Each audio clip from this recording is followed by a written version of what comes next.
In the United States, we have kind of two platforms that I would consider would be the standard of care for patients like this. One platform is the use of cisplatin and etoposide at full systemic doses during chemoradiation. And physicians would sometimes use induction or consolidation therapy in the pre-Pacific era. So cis-etoposide radiation was one standard of care. The other platform that many physicians use is the use of low-dose weekly carboplatin and paclitaxel. Again, with either induction or consolidation therapy, they were part of the armamentarium. And I would say that in the United States, probably 90+% of patients would be treated with one of those platforms. There is certainly data on other drugs like cisplatin vinorelbine, cisplatin docetaxel, a number of the trials that have been done, but there's no advantage for those drugs either from an efficacy or toxicity point of view. So most people would use either the cis-etoposide or carboplatin paclitaxel platforms. Interestingly, we've never done a definitive trial to determine whether cis-etoposide or carbotax is better. We do have some interesting retrospective case cohort trials suggesting that the use of the low-dose carbotaxol results in equal outcomes with less toxicity. And so I think probably the majority of treating oncologists would use the low-dose weekly carboplatin paclitaxel approach. When I would see a stage 3 patient prior to Pacific, again, I would say my goal is to cure you in a good performance status patient. But I would also say that the likelihood that we're going to cure you is 1 in 4. So 3 out of 4 patients we would fail. We didn't know how to identify the one patient from the beginning who was going to be cured.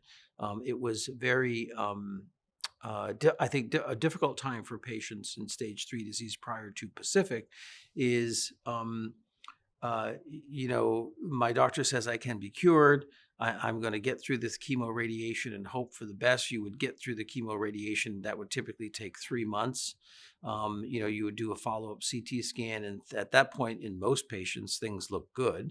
And then the patient would say, well, is there anything else we can do at this point to improve my chance of being cured?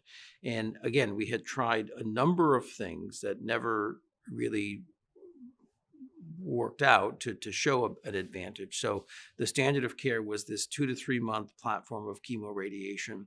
And then that was it. And then it was time. Time would tell you whether or not you were cured or not. And most patients feel best when they're actively doing something about their cancer. It's tough for patients when you did everything you could do. It takes 2 or 3 months, and then it's just the waiting game. The thing that's tough for any of us, but particularly for cancer patients, is that uncertainty that's out there. What's going to happen to me? Is my cancer cured, or is it I'm going to have to deal with this at some point in the future? Again, as I mentioned before, I think the cisplatin etoposide platform is a perfectly reasonable standard of care platform. Many physicians use it. It's been the standard in many clinical trials and cooperative groups. So I think it's perfectly reasonable to use it. In my experience, I've used it many, many times. I find it to be a bit more toxic than the weekly carboplatin and paclitaxel. But again, I could never fault any oncologist for using that particular platform because I think it's been a time-proven cooperative group, phase 3 proven standard platform for this stage of the disease and would be perfectly reasonable to use. It's typically not what I use in my practice. I tend to use weekly carboplatin and paclitaxel. But again, I think it's perfectly reasonable to use that platform in patients that we're discussing today.